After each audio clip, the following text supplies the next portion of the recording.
ህዝቡ የሚፈልገው አሁንም ቢሆን ሰላም ነው የሚፈልገው። ህዝቡ ጦርነት አይፈልግም። እናንተ ስልጣን ለማራዘም ስትሉ ጦርነት የምታውጁ መሪዎች ጥንቃቄ አድርጉ። ያለውን ችግር በሰላማዊ መንገድ መፍታት ነው። ህዝቡ ካሁን በኋላ በሰላም መኖር ብቻ ነው የሚፈልገው። በአገሪቷ ላይ ጦርነት የሚያውጅ መሪ ሳይሆን እሱ ተልእኮ ያለ ሰይጣን ነው። ለምን እናቶች ያለቅሳል? ለምን ህፃናት ይሞታል? ለምን ንብረት ይፈርሳል? ለምን ቤት ይፈርሳል? ለምን ሰው ይቸገራል? ለምን ይሰደዳል? ለምን ይለምናል? ከቤት ወጥቶ ጎዳና ላይ መለመን ደስ ይለዋል እንዴ?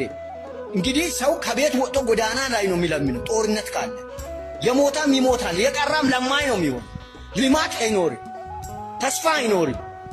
እኔ የምላችሁ ያው እንደተለመደው እንደ አመት በዓል ከፊታችን ጦርነት ዝግጅት ላይ ነን ያለነው እና ምን ሐሳብ መጣልኝ። እስካሁን ባለፉት አመታት በነበሩት ጦርነት በጣም ብዙ የደሃ ልጆች ዋጋ ከፍለዋል።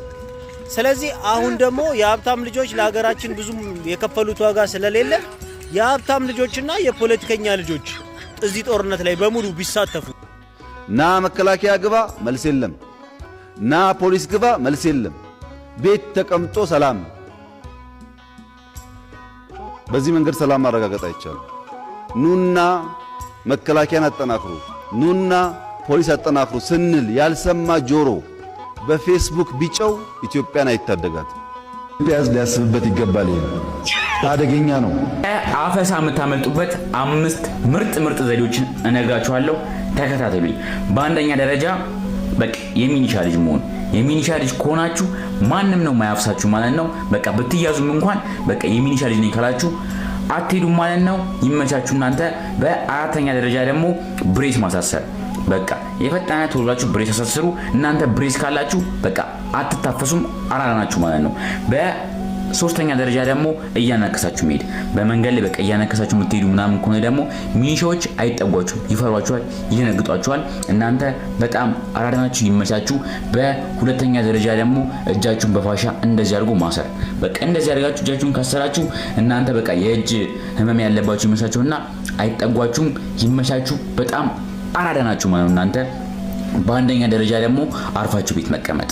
በቃ ይሄ ማለት በጣም ምርጥ ዘዴ ነው። አርፋችሁ ቤት ተቀመጡ፣ ከቤት አትውጡ፣ አትታፈሱ ማለት ነው። ይመቻችሁ። ወጣቱ እንደ ቆሎ እየታፈሰ ነውና እኛውን ጦርነት ግርግር ምናምን መሩናል የሌለ ማለት ነው። አሁን እኛ የምንፈልገው በጎጃም ማር የትግሬ አምባሻ አድርገን በኦሮሞ ጠላ እየጠጣን ዘና ማለት ነው የምንፈልገው። ወጣቱ ጦርነት ግርግር ምናምን መሩናል። በየቦታው ለጦርነት ግብአት ይሆናል ብላችሁ የምታፍሱት የከተማ ወጣት ማለት ነው። ስለሱ አንድ ነገር ልንገራችሁ። ያ የከተማ ወጣት የጦርነት ፊልም አያለው ብሎ ስፓርታከስ የሚል ፊልም አስጭኖ ጦርነቱን እያሳለፈ ሌላ ነገር የሚያይ ህዝብ ነውና አይጠቅማችሁ ማለት ይቅርባችሁ። እኛም ተውን።